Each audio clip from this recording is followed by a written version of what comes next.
नमस्कार दोस्तों, मैं हूं आपका दोस्त कर्ण सिंह धनखड़। दोस्तों, आज फिर बात करेंगे इंडी गठबंधन की। इंडी गठबंधन के हालात ये हैं कि कांग्रेस आम आदमी पार्टी को हराना चाहती है, आम आदमी पार्टी कांग्रेस को हराना चाहती है और ये क्रम आगे भी चलता हुआ दिखाई दे रहा है। ऐसे में इस इंडी गठबंधन का स्टेटस क्या है, फ्यूचर क्या है इसका, इस पर बात करेंगे। पवन खेड़ा जो वरिष्ठ इनके वो है प्रवक्ता कांग्रेस के, पवन खेड़ा, उनका कहना है कि ये लोकसभा तक के लिए बना था। और तेजस्वी यादव आरजेडी के नेता वो भी कहते हैं कि ये लोकसभा तक बना था गठबंधन। तो लगभग सभी दल इस तरह की भाषा बोल रहे हैं कि ये लोकसभा तक का गठबंधन बना था। लेकिन कांग्रेस के अंदर अभी भी बीच बीच में अलग अलग जो है ना चीजें आती रहती हैं। वो कहते हैं ये बनाई क्यों था। ये इसका आज के दिन ये स्टेटस है और एक दूसरे को मारने पर तुले हुए हैं, एक दूसरे को। जो अभी आपने पहले हरियाणा में देखा कि किस तरह से इन्होंने कुछ, मैं कॉन्स्टिट्यूंसी के नाम बता सकता हूं जहां पे लोकसभा चुनाव हुआ तो सुशील गुप्ता जी को जो है ना वहां पर वोट नहीं मिले जहां पर इनके बड़े नेता थे। चाहे वो कलायत जयप्रकाश की कॉन्स्टिट्यूंसी थी, चाहे अशोक अरोड़ा थनेसर की कॉन्स्टिट्यूंसी थी, चाहे कैथल रणदीप सुरजेवाला की कॉन्स्टिट्यूंसी थी। इन कॉन्स्टिट्यूंसियों पे जो है ना बड़े मार्जिन से आम आदमी पार्टी के नेता डॉक्टर सुशील कुमार गुप्ता जी को इन्होंने ही हरवाया था।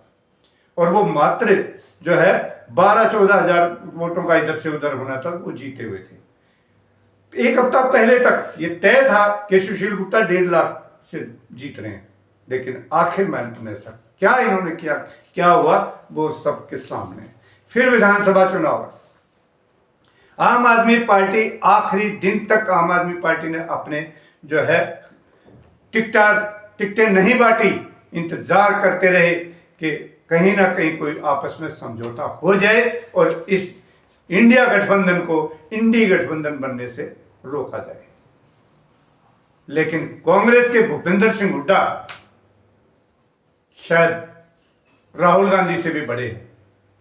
उन्होंने राहुल गांधी के कहने के बावजूद भी जो है कोई चिंता नहीं करी और उसके बाद अब दिल्ली का नतीजा ये, आम आदमी पार्टी कांग्रेस के साथ पैचअप हो रहा था, होता दिख रहा था।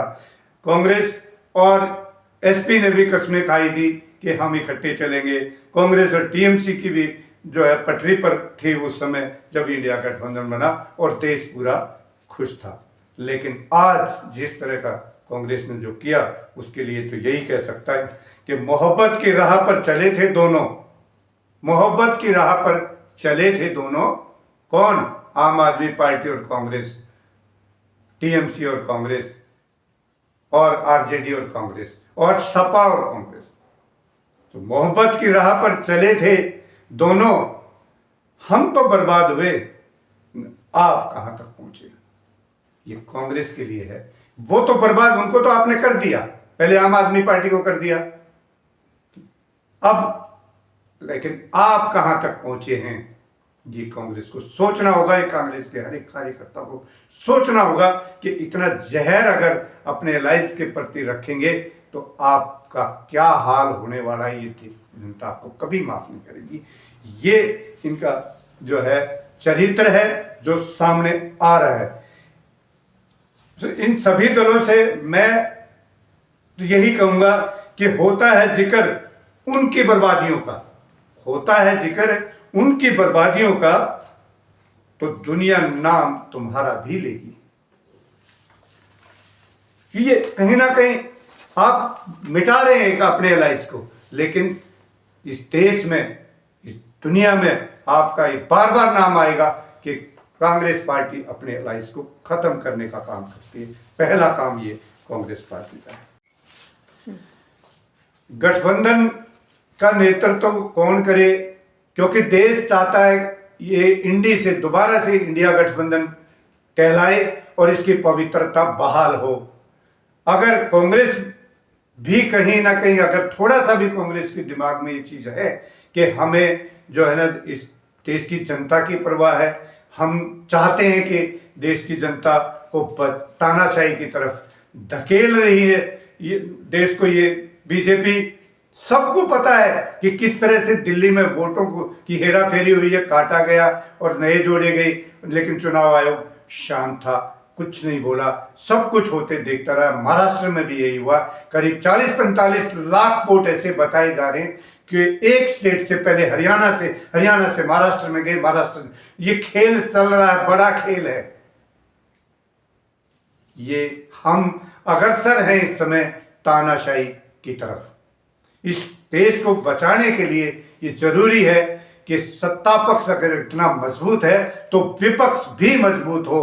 देश में अगर आप गणतंत्र चाहते हैं तो गणतंत्र तभी चल सकता है जब सत्ता पक्ष के साथ साथ विपक्ष भी बहुत मजबूत हो। कहते हैं कि अगर सड़कें सुनसान हो जाएं तो सत्ता पक्ष बेलगाम हो जाया करते हैं, ये जरूरी है।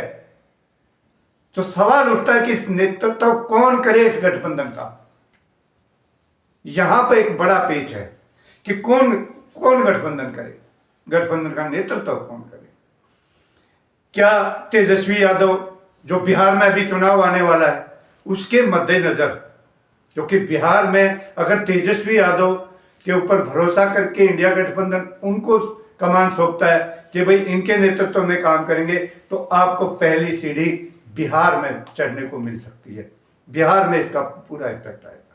दूसरा ऑप्शन, अखिलेश यादव जी, एक बड़ा स्टेट है, अगर उनके हाथ में ये कमान जाती है तो बड़े स्टेट के ऊपर, क्योंकि उन्होंने बड़ी मजबूती से चुनाव लोकसभा का लड़ा भी है और वहां पर वो जमीन पर बहुत मजबूत हैं, ये एक सीढ़ी, पहली सीढ़ी ये भी हो सकती है कि यहां से इंडिया गठबंधन जो है एक बार अपनी मजबूती पकड़े।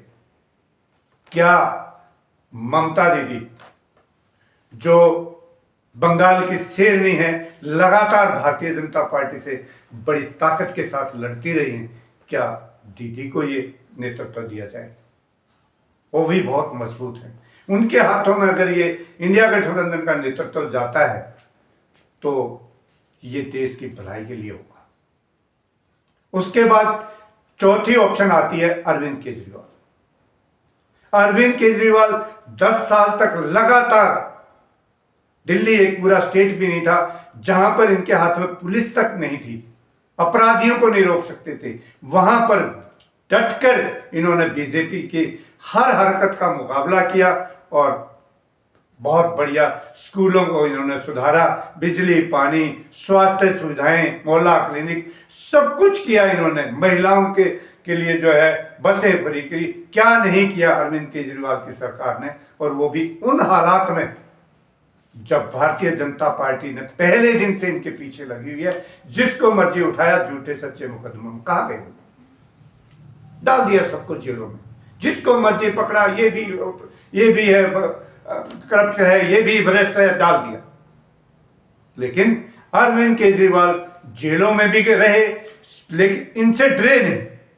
आम आदमी पार्टी की टीम इतनी मजबूत है, डरे नहीं। और ये चुनाव हम आपको यहां बता दें, ये चुनाव भारतीय जनता पार्टी ने, दिल्ली का चुनाव एटलीस्ट जो है पूरी तरह बेईमानी से जीता है, क्योंकि पहले वहां पर वोटें काटी गई और उसके बाद फर्जी वोटें बनाई गई। ये रिकॉर्ड आपको बता देगा कि पिछले 6 महीने में चुनाव आयोग रिकॉर्ड दे नहीं रहा है, मांगने के बावजूद भी नहीं दे रहा है। यहाँ पर चुनाव आयोग की हेराफेरी की वजह से जो है ये चुनाव के हाथ से गया।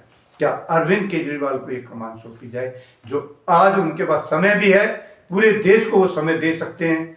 दिल्ली से उनको थोड़ी राहत मिली हुई है, समय मिला हुआ है, तो पूरे देश में घूम घूम कर अरविंद केजरीवाल एक इतने स्ट्रांग चेहरे हैं जो अंदर से बीजेपी के लोगों को भी पता है कि मोदी अगर किसी से डरते हैं तो या तो ममता दीदी से या अरविंद केजरीवाल से, कहीं ना कहीं उनके अंदर खोप है। या फिर आखिरी में ये कमान जो बड़ी पार्टी को दी गई थी। इंडिया गठबंधन ने बड़ी पवित्रता के साथ ये कमान जो है बड़ी पार्टी की जिम्मेवारी लगाई थी कि बड़ी पार्टी का ये काम है सबसे मिले और कोऑर्डिनेशन रखे। क्या उस पार्टी के नेता को ये कमान इंडिया गठबंधन की सौंपी जाए जिसने इंडिया गठबंधन से इसको इंडी बना दिया, जिसके घर में कोई नहीं मानता? राहुल गांधी, ये देश जानता है, दुनिया जानती है कि भूपेंद्र सिंह हुड्डा ने ठेंगा दिखाया और मोदी की गोद में बैठे हैं आज भी। 3-4 दिन पहले भी बाप बेटा सब मिलके आए हैं। भूपेंद्र सिंह हुड्डा ने राहुल गांधी को ठेंगा दिखाया। राहुल गांधी ने बार बार कही कि हरियाणा में आम आदमी पार्टी और कांग्रेस का अलायंस होना चाहिए, लेकिन नहीं माने। उसके बाद दिल्ली में राहुल गांधी खुद नहीं आए कैंपेनिंग करने, क्योंकि वो कहीं ना कहीं उनकी सोच रही होगी कि हमें ये गठबंधन रखना है। लेकिन कार्यकर्ता दिल्ली की यूनिट उसने खुलेआम, सिवाय आम आदमी पार्टी की बुराई करने के दूसरा कोई बीजेपी का बै तक नहीं बोले। ये क्या ऐसे नेता के हाथ में कमान दी जाए जिसके घर में कोई नहीं सुनता, कोई नहीं मानता उनकी? ये सवाल मैं आप सभी श्रोतागणों के सामने रखता हूं। कमेंट करके बता दीजिएगा और इस वीडियो को शेयर भी कर दीजिएगा ताकि सभी लोगों के इस पर व्यूज आ सके कि इंडिया गठबंधन को अगर बचाना है तो इसका नेतृत्व कैसे किया जाए और कौन करे। मुझे आप लोगों से आज यही बात करनी थी। अभी तक आप लोगों ने मेरी बात ध्यान से, धैर्य से सुनी। मैं आप सभी का धन्यवाद करता हूं और अपनी वाणी को देता हूं विराम। जय हिंद साथियों, जय भारत।